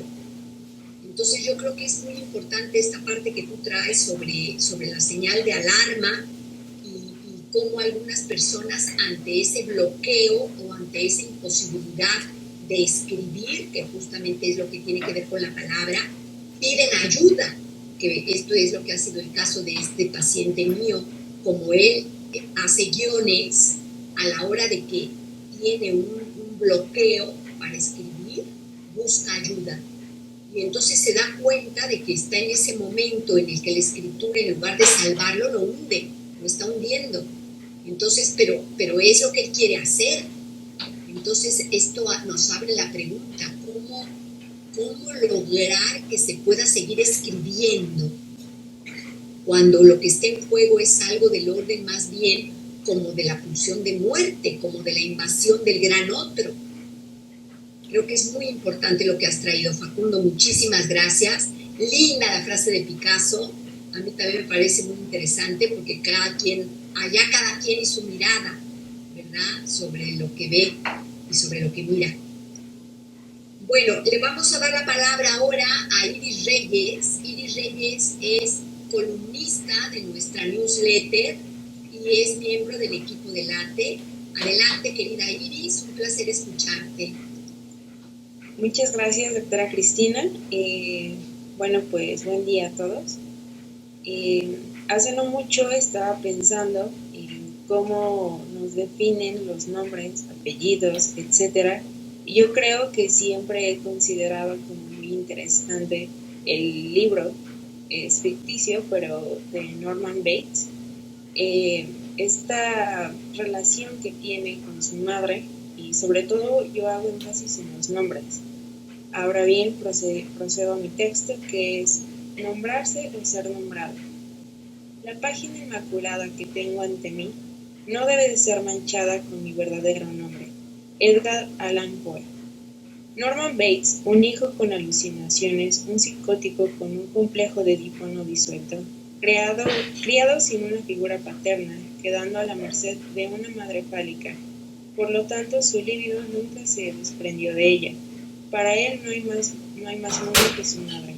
Norma Bates, una madre dominante, omnipotente, que ubica a su hijo en una posición de desventaja de ella, transformándose en este gran otro al que se le teme o al que se le obedece. Norma y Norman. El sujeto, para que tenga un lugar en el mundo, necesita de un hombre que marque y delimite su existencia.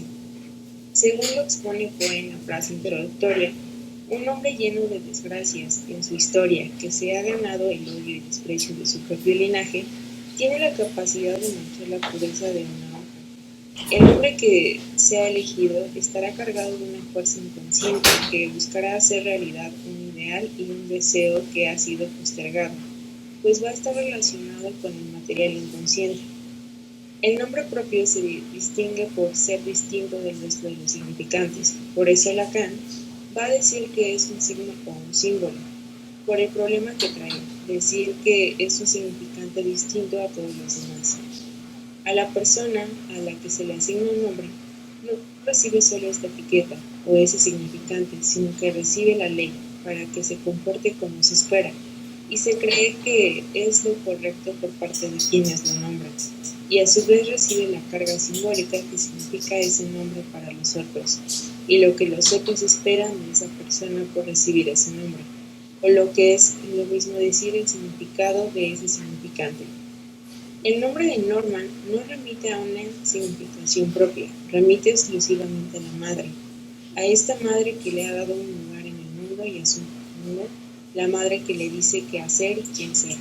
A modo de ver de los autores, el primero de tres elementos que dan cuenta de la existencia de Norman existe desde su madre, por la transmisión del mismo nombre.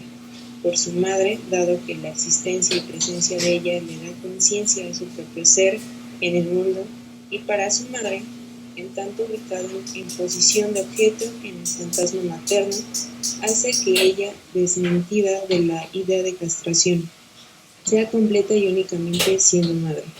Si bien es cierto, este es un caso ficticio extraído de una obra literaria de Robert Bloch, Psicosis, publicado en 1961, basada en hechos reales, pero sí es necesario tener en cuenta que la relación madre e hija, por más sana que ésta pueda ser, puede ser un arma de doble filo, o te enloquece o te divide. ¿Puede un hombre estar tan lleno de desgracias y calamidades que se llega a manchar un escrito? Y si los hombres cargan con esa historia simbólica de hechos y acciones que poco a poco los van llenando hasta obtener esa capacidad de sembrar su legado. La Real Academia Española define al nombre como palabra que designa o identifica seres animados o inanimados, y la palabra propio corresponde a característico peculiar de cada persona o cosa. Por tanto, el nombre propio puede entender como la palabra característica que designa o identifica a cada persona.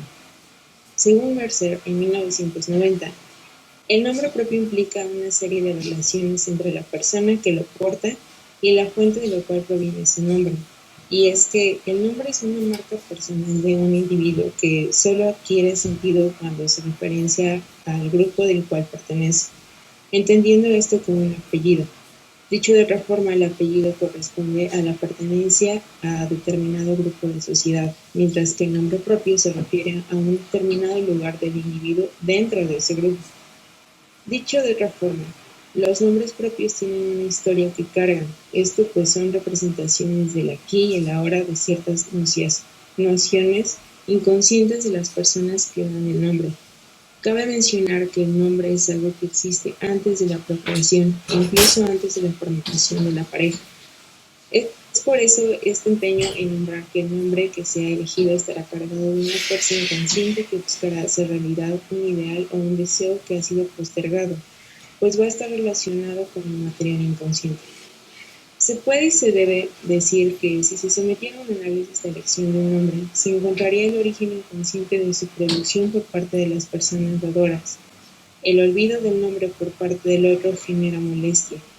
A esto se le agrega lo mencionado por los autores anteriormente citados, y es que la creación y elección de un nombre produce placer y satisfacción de las personas dadoras.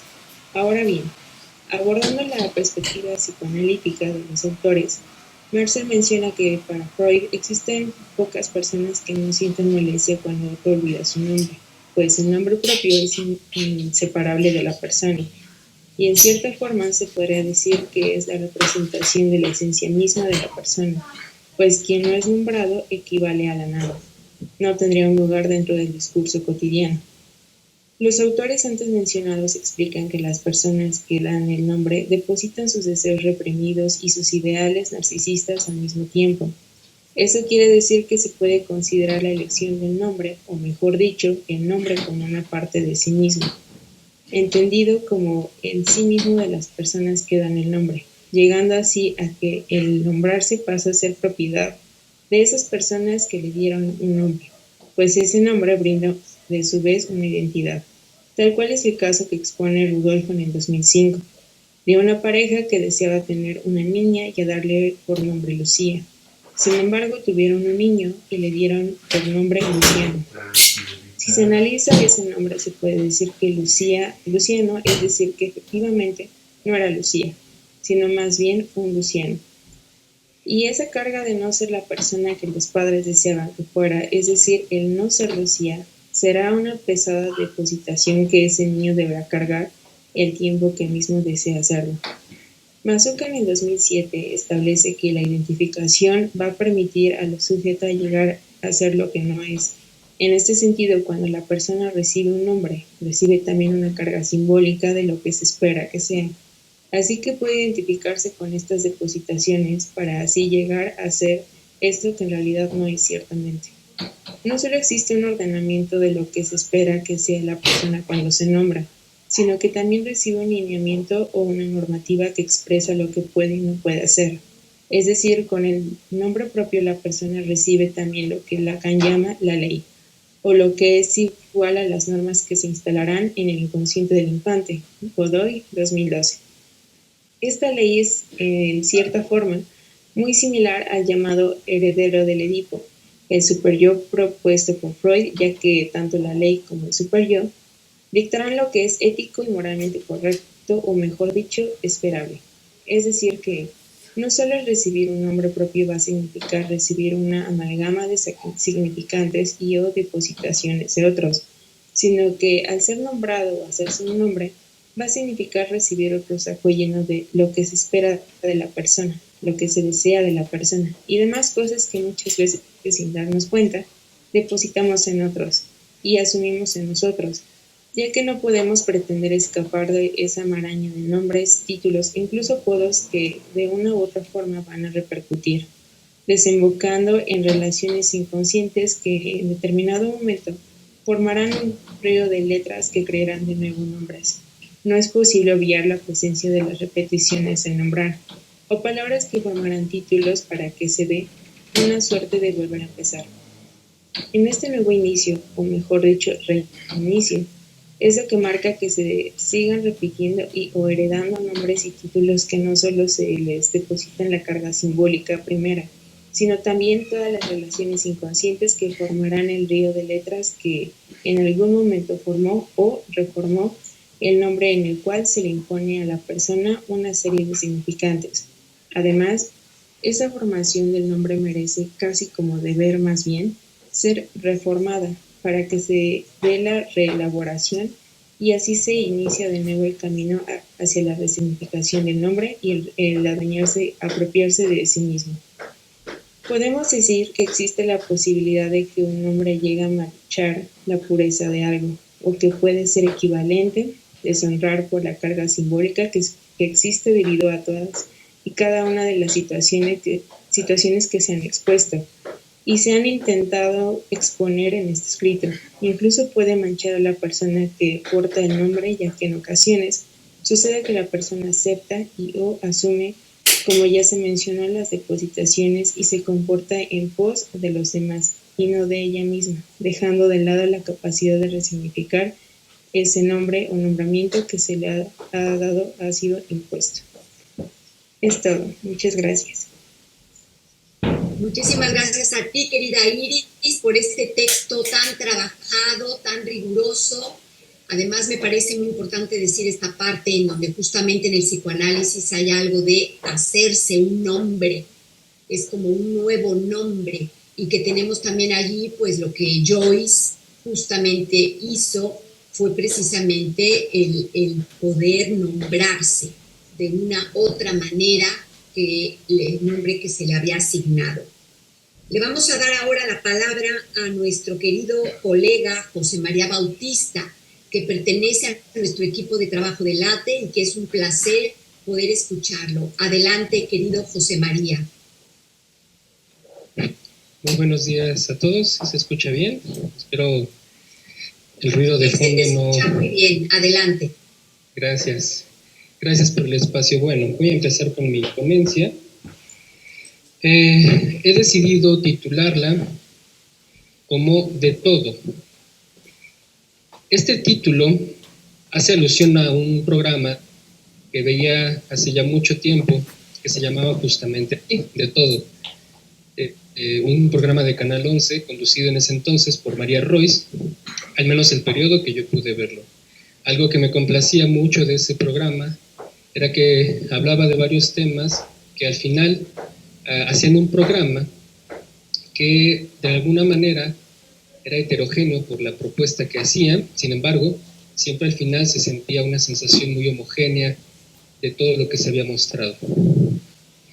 Un poco esa es la intención de este escrito, hacer una serie de declaratorias que en su conjunto y a modo de cadáver exquisito organizan un cuerpo de comentarios e inquietudes pertenecientes a diferentes temáticas, pero que finalmente son aglutinadas por dos cosas o dos intenciones.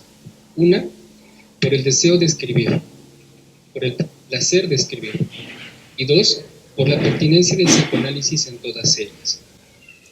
Pues bien, voy a ir nombrando cada uno de estos manifiestos. De la educación y de los espacios educativos. ¿Qué significa realmente educar? Es decir, ¿desde dónde, desde qué lugar se educa? Ya Lacan, en el discurso universitario, nos indicaba la forma de lazo social en el que el saber toma el lugar de la gente, y desde ahí se dirige al objeto dispuesto a la producción del sujeto. Sin embargo, en esta práctica el saber y el amo no distan de ser semejantes en su condición, es decir, ocupar un lugar en donde la falta no sea. Aquí es donde me surgió la pregunta. Las instituciones buscan, en sus marcos disciplinarios, tener agentes de saber que se introduzcan como amos para llevar a esos estudiantes a que sean solo objeto de señalamientos, adiestramientos y adoctrinamientos, donde solo se queden en la potencia de ser sujetos, pero claramente impedidos por la necesidad imperativa de formarlos en marcos moralistas universales. En la búsqueda de la construcción del ciudadano se convoca la renuncia a la posibilidad de ser, por únicamente estar, siendo solo objeto de la maquinaria de la producción. Existen instituciones que pregonan ser de sistemas constructivistas o experienciales, pero como lobos disfrazados de corderos, impregnan en su enseñanza modelos pedagógicos tradicionalistas, que conducen su enseñanza en la vía de formación de fuerza de trabajo, de seres moralmente admirables y ejemplares, y no sujetos que estén sujetados a su deseo.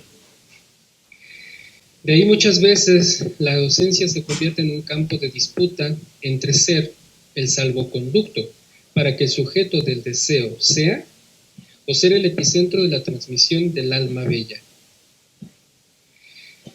Siguiente punto, de los estudiantes en los espacios educativos. ¿Y qué ocurre con los individuos que habitan los espacios educativos? ¿Qué hay de su responsabilidad ante la construcción de su proceso de aprendizaje? Del otro extremo del discurso universitario tendríamos la posición del objeto estudiante, que bien puede regocijarse de ser esa condición de objeto y negarse a tomar la condición de sujeto, que puede ser activo de la construcción del conocimiento, negándose también a la histerización como camino del saber y de la verdad. Esa forma de pereza intelectual que elude la posición fundamental del sujeto que cuestiona y que a la falta de lo absoluto se ve empujado por la pasión de la docta ignorancia. Condición que explota y abusa de forma compulsiva, haciéndose parte de la maquinaria de la productividad, cliente de la mecánica de lo absurdo y de lo inmediato, consumidor de éxito y de títulos y certificados vacíos, que no tienen alma. De ahí arribo al siguiente punto, de las prácticas psi y de los practicantes de la psicología. Considero que un paso fundamental de lo que significa adentrarse en un campo de conocimiento, si estamos en el entendido de hablar de la construcción del conocer, implica el reconocimiento y la delimitación de su objeto de estudio y la pertinencia de su labor y corpus teórico. Por ende, creo que si hay algo que la práctica en psicología y diversas formas de psicoterapia no están atendiendo, es precisamente esta condición. No solamente por sus practicantes, sino también por las instituciones formadoras. De la mano con lo anterior sobre la enseñanza dogmática, me parece un tema a veces de gravedad encontrar a individuos que han mantenido o mantienen un proceso terapéutico en condiciones donde lo que se conduce o lo que conduce dicho proceso es o son más bien los parámetros taxonómicos y nosológicos, los modelos comportamentales adecuados, los principios morales indiscriminados, los tratamientos naturalistas, biologicistas y normativistas. Se trata de prácticas que lastiman de forma considerable la posibilidad de generar espacios donde opere la ética del deseo, donde se generan fantasmas en torno a que un individuo pueda encontrar un dispositivo de análisis. Lo más grave de esto es que se sigue considerando que el psicoanálisis es una forma rebajada de psicología, que puede ser una psicoterapia, que lo que se trabaja en un dispositivo es un mecanismo de relajación o de psicología positiva, que su propósito es de adaptación conductual o emocional. Sin embargo, lo que considero no solo grave, sino lastimero, es la falta de criterio y discusión al respecto de esto, la falta de análisis y de dignidad para reconocer los límites disciplinares. De ahí pasamos a la ética del deseo y del imperativo, y su contraste con lo imperativo, perdón. Todo esto nos lleva a arribar a una cuestión fundamental. La ética del deseo no es una práctica técnica, no es compatible con la institucionalización, no opera como principio formador, no conforma el tejido de la construcción del ciudadano, es la contrapuesta del imperativo categórico. La puesta en escena de la fidelidad al deseo implica, de alguna u otra forma, una contracatexia a los tejidos reguladores de los individuos. Es una convocatoria al reconocimiento de la responsabilidad a la condición de ser, y que eso lleva a sortear los parámetros establecidos por esos cánones morales y el libre albedrío de caminar sobre su andamiaje o bien de no hacerlo, a asumir las consecuencias de una u otra elección. Desde esta ética, desde este principio constitutivo de la condición humana, el camino a recorrer se encuentra atado a la libertad de asumir los empujes del deseo, a estar atado a la subversión, a la ruptura de los convencionalismos, a no ser lo esperado ni lo supuesto, sino lo contrapuesto, estar atado a la discontinuidad, a la transitoriedad, a lo que nos hace humanos. La ética del deseo no se enseña, se provoca, se precipita, se sacude y se aviva. Que el ser sea haciendo, no que sea domesticado. Y de la praxis psicoanalítica y su transmisión, decimos finalmente, ¿qué hacemos desde el psicoanálisis? Yo creo que el psicoanálisis, la transmisión y praxis del psicoanálisis debe ser como un córdiceps. Debe ser oportunista, aparecer donde nadie lo espera, desde la enseñanza, desde los espacios públicos y privados, desde las instituciones y desde los consultorios. Considero que debe transmitirse desde la ética que nos convoca, desde la experiencia, desde las sacudidas que se pueden hacer en las palabras y en las acciones, desde la escucha, desde el gesto, desde lo convencional y lo no convencional.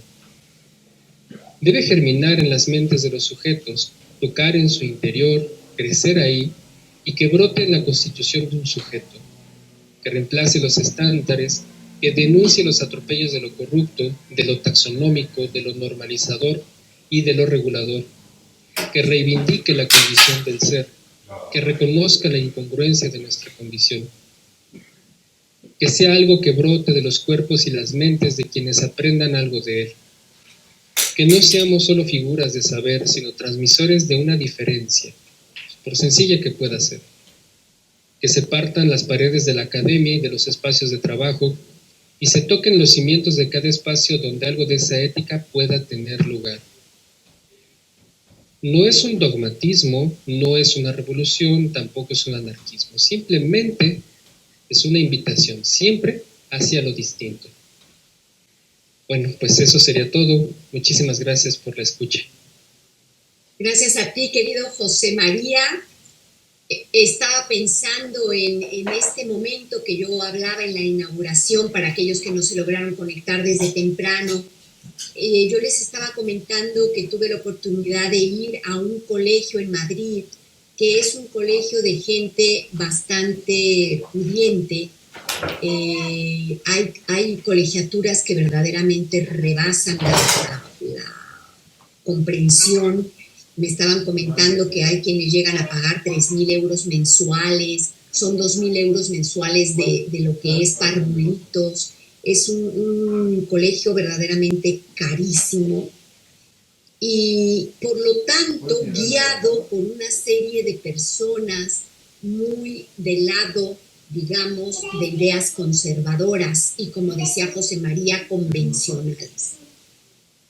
Y cuando yo llego con mi discurso de Jekyll y Hyde, de la dualidad, de la pulsión, del psicoanálisis, del descubrimiento del inconsciente, dentro de un grupo de muchachos que están iniciando algo que ellos llaman el segundo diplomado en la universidad, porque es un colegio que hay desde parvulitos hasta doctorados en universidad.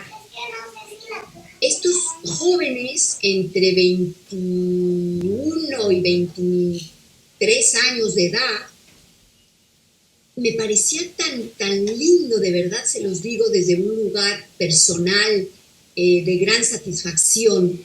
Me parecía tan lindo verlos, no parpadeaban mientras me escuchaban y estaban verdaderamente como, yo diría, esas palabras que ha estado utilizando José María y que yo escuchaba ahora.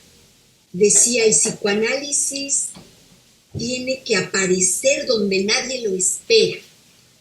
La ética del psicoanálisis está del lado de la sacudida, dice él, del lado de la escucha, del gesto, de tocar la esencia del otro. Y creo que algo de eso ocurrió, que fue así como una especie de momento muy fuerte, muy intenso, porque venían con su profesor de psicología, un profesor, un hombre muy lindo, muy cercano, pero que no les transmite nada absolutamente del psicoanálisis, sino que llevan una psicología bastante conductista y racional. Entonces yo, con mi discurso, me encontré en un momento verdaderamente de diferencia.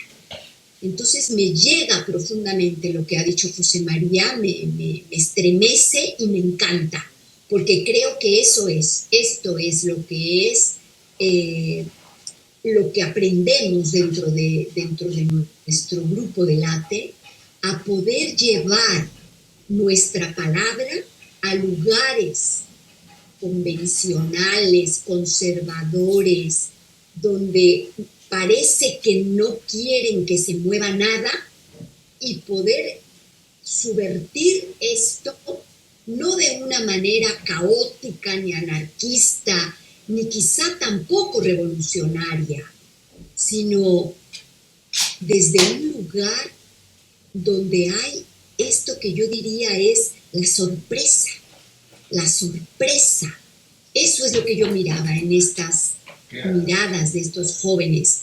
Miraba sorpresa y miraba como si se estuvieran ellos analizando a ellos mismos en estas palabras y como identificándose a la dualidad del personaje de Jekyll y Hyde.